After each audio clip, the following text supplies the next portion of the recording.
Hai, saya Tom MC Flip, founder Top Coach Indonesia. Teman-teman, ada pertanyaan yang bagus, yaitu ada yang mengajukan pertanyaan-pertanyaan tentang investasi-investasi yang digeluti oleh mereka, oleh teman-teman, dan banyak yang tanya, bagus, jelek, atau scam atau tidak.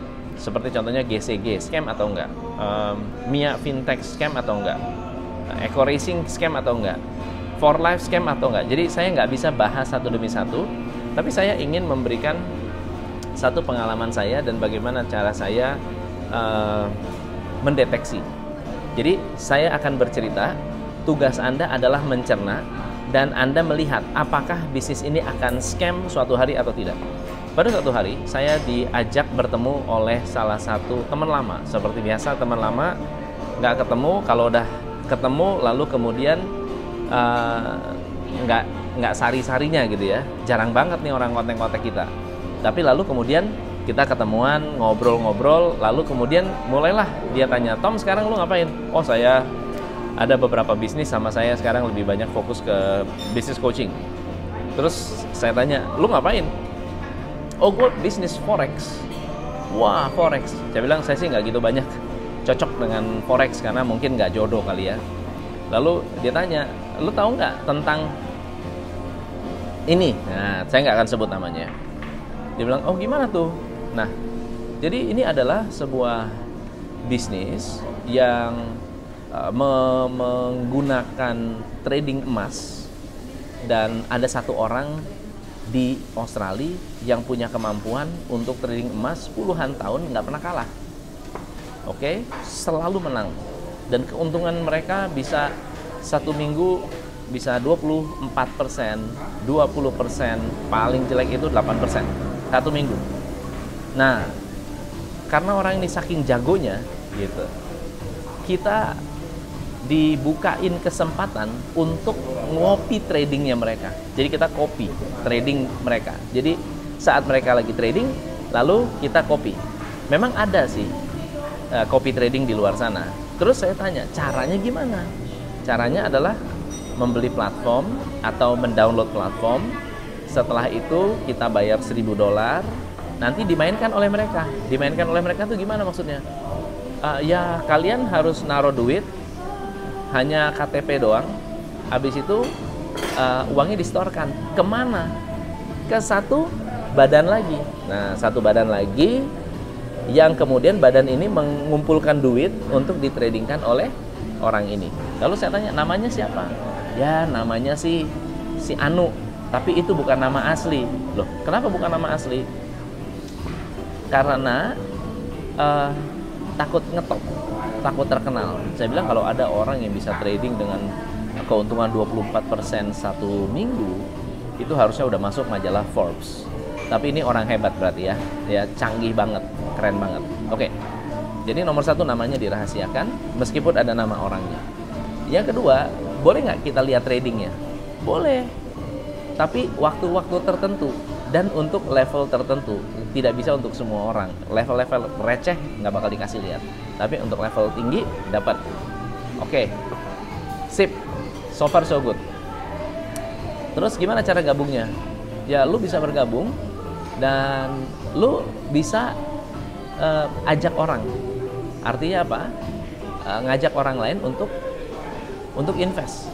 Jadi daripada kita nungguin investasi kita balik dalam waktu lama, mendingan kita rekrut orang dan dapat komisi. Saya bilang ini MLM atau forex trading. Ya kombinasi-kombinasi lah. Nah teman-teman, saya ingin sampaikan adalah Anda harus berhati-hati dengan istilah-istilah baru copy trading atau istilah-istilah yang mungkin hari ini dengan gaya-gaya baru. Lalu kemudian nama dirahasiakan, uangnya dikumpulkan. Lalu saya bilang, oh ini perusahaannya di mana? Dia bilang perusahaan ada di Australia. Tapi kok pakai KTP bisa ya? Kenapa bisa? Wah itu bisa pakai KTP. Jadi seharusnya kalau pakai KTP di Indonesia lah, itu pasti Indonesia. Nggak mungkin di Australia. Iya, kita bikin segregated account. Segregated account itu kayak virtual account.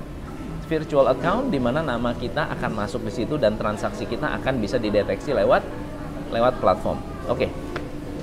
Yang saya ingin sampaikan kepada teman-teman adalah saya nggak tahu sampai kapan, sampai berapa lama, tapi menurut saya ini adalah kombinasi antara pyramid scheme, Ponzi scheme, money game, dan MLM. Ini masuk semua. Lalu saya nanya satu hal, ini diizinkan oleh OJK nggak? Dapat izin OJK nggak? Dia bilang, oh ya kita sedang urus perizinannya. Sedang urus, berarti belum diizinkan. Oke, udah red flag, ada banyak red flagnya. Red flag yang pertama adalah nama orangnya dirahasiakan. Kalaupun nama samaran, itu sudah aneh. Itu yang pertama. Yang kedua, kita tidak bisa melihat transaksi. Yang ketiga, uang masuk ke fund manager, di mana fund manager ini bukan trader aslinya.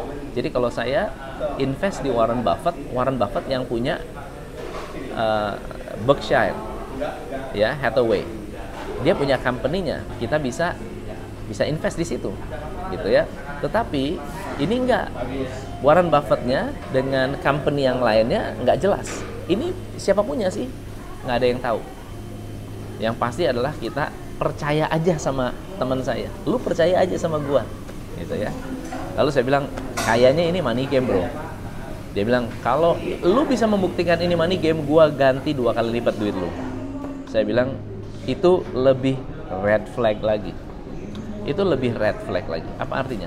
Artinya adalah mereka banyak sekali ingin meyakinkan dengan cara memberikan jaminan, which is sebetulnya tidak efektif juga, percuma juga. Ya, kalau sudah scam ya scam aja. Lalu saya katakan kepada beliau, buat teman-teman juga boleh menjadi sebuah sebuah tanda-tanda bahwa kalau ada orang-orang atau teman-teman yang menawarkan platform-platform seperti ini, akan ada 3 jenis scam yang akan dilakukan. Oke? Scam yang pertama adalah mereka akan bilang bahwa shutdown, ya, platformnya di shutdown atau platformnya mati sama sekali, nggak bisa dibuka, berarti duit Anda hilang. Itu yang pertama. Yang kedua adalah mereka akan ngaku kena hack.